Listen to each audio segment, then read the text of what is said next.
Hello, good morning. ഇന്ന് ഞായറാഴ്ച ദിവസമായതുകൊണ്ട് ഞാൻ ഇത്തിരി താമസിച്ചാണ് എഴുന്നേറ്റത്.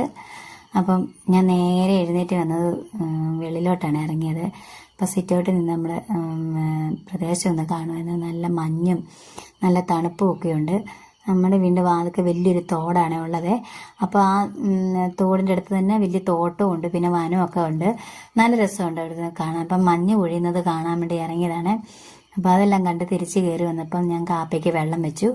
കാപ്പിക്ക് വെള്ളം വെച്ച് അത് തിളച്ച് നല്ല കാപ്പിപ്പൊടി ഇട്ട് നല്ലപോലെ ഒന്ന് ഇളക്കി അത് മാറ്റി വെച്ചു. പിന്നെ ഞാൻ ഡിവൈഎഫ്ഐക്കാർക്ക് പൊതിച്ചോറ് കൊടുക്കണമെന്ന് അന്നേരം ഓർത്ത് ചോറ് വെച്ചില്ലല്ലോ. പെട്ടെന്ന് ഞാൻ കുക്കറിലോട്ട് അരി ഇടാമെന്ന് വെച്ചു.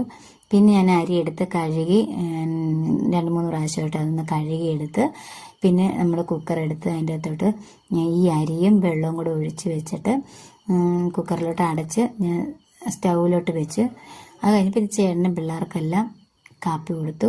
ചേട്ടനും പിള്ളേർക്കും കാപ്പി കൊടുത്തു കഴിഞ്ഞാൽ പിന്നെ നമുക്ക് അലക്കാനുണ്ട്. അപ്പം ഞായറാഴ്ച ദിവസം ആയതുകൊണ്ട് നമുക്ക് കുറച്ച് അലക്കാനൊക്കെ ഉണ്ട്. പിന്നെ നമുക്ക് പള്ളിയിൽ പോകണം. അപ്പോൾ ഇന്ന് നല്ല ധൃതിയിലുള്ള പണിയാണ്. രാവിലെ ഞങ്ങൾക്ക് എപ്പോഴും ഞായറാഴ്ച ദിവസം രാവിലെ നല്ലൊരു ധൃതിപ്പണിയുണ്ട്. പിന്നെ തുണിയായിട്ട് വെളിയിൽ വന്നു കഴിഞ്ഞിട്ട് ബക്കറ്റിൽ വെള്ളം പിടിച്ച് സോപ്പ് പൊടി ഇട്ട് ഒന്ന് കലക്കി നമുക്ക് കുറച്ച് തുണി ഞാൻ ഇന്ന് രാവിലെ എടുത്തിട്ടുള്ളൂ. ബാക്കി ഞാൻ പള്ളിയിൽ പോയിട്ട് വന്നിട്ടാണ് അലക്കുന്നത്. തോട്ടിൽ കൊണ്ട് അലക്കുകയാണെങ്കിൽ നമുക്ക് പെട്ടെന്ന് അലക്കി തീരും. പിന്നെ തുണിയെല്ലാം ഒന്ന് മുക്കി വെച്ച് കഴിഞ്ഞ് പിന്നെ മിറ്റം അടിക്കാൻ പോയി. മിറ്റമെല്ലാം അടിച്ച് വന്നപ്പോഴാണ് അപ്പുറത്തെ നമ്മുടെ വീടിൻ്റെ തൊട്ട് താഴെ തറവാട് വീടാണ് ഉള്ളത്. അപ്പം അവിടുത്തെ ആൻറ്റി എന്നെ വിളിച്ച് ഇപ്പം ഞായറാഴ്ച ദിവസമൊക്കെ ആകുമ്പോഴേ ഇങ്ങനെ കണ്ട് വർത്തമാനമൊക്കെ ഒന്ന് പറയാൻ പറ്റത്തില്ല. അല്ലാത്ത ദിവസം ജോലിക്ക് പോയാൽ പിന്നെ കാണാനൊന്നും പറ്റത്തില്ലല്ലോ. അപ്പം ആൻറ്റിയെ കണ്ടപ്പോൾ നേരമാണെന്ന് വർത്തമാനം പറഞ്ഞു.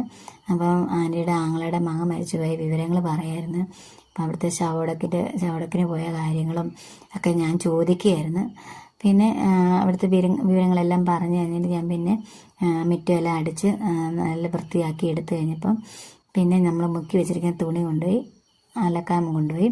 പിന്നെ ഞാൻ അതിനൊക്കെ കല്ലയിട്ട് നല്ലപോലെ ഒന്ന് തിരുമ്മി കഴുകി ഒരു പിഴിഞ്ഞെല്ലാം എടുത്ത് ഞാൻ അയലൊന്ന് വിരിച്ചിട്ട് നേരെ വന്ന് ഞാൻ കുളിക്കാൻ കയറി. കുളിയെല്ലാം കഴിഞ്ഞ് ഇറങ്ങി വന്ന് പള്ളിയിൽ പോകാൻ ഒരുങ്ങുവാണ്. അന്നേരം പിള്ളേർ രാവിലെ 2 സൺഡേ സ്കൂളുണ്ട്. അപ്പം രാവിലെ പിള്ളേർ സൺഡേ സ്കൂളിന് പോയി. അപ്പം ഞാനും ചേട്ടനും കൂടെയാണ് രണ്ടാമത് ആരാധനയ്ക്ക് പോകുന്നത്. 9:30ക്കാണ് ആരാധന തുടങ്ങുന്നത്. ഞങ്ങൾ പിന്നെ ആരാധനയ്ക്ക് പോകാൻ ഇറങ്ങുകയാണ്. ഞങ്ങൾ പോകുന്ന വഴിയിലാണ് ഞങ്ങളുടെ വീടിൻ്റെ തോടിൻ്റെ കാര്യം പറഞ്ഞില്ല. വീടിൻ്റെ ഭാഗത്തൊക്കെ തോടണം, ആ തോട് കാണാം. അപ്പം വീടും നമ്മുടെ സിറ്റൗട്ടിൽ നിന്നാൽ തന്നെ കാണാം നമ്മുടെ തോട്. ഞാനിത് കാണിക്കുമായിരുന്നു ഈ തോട്.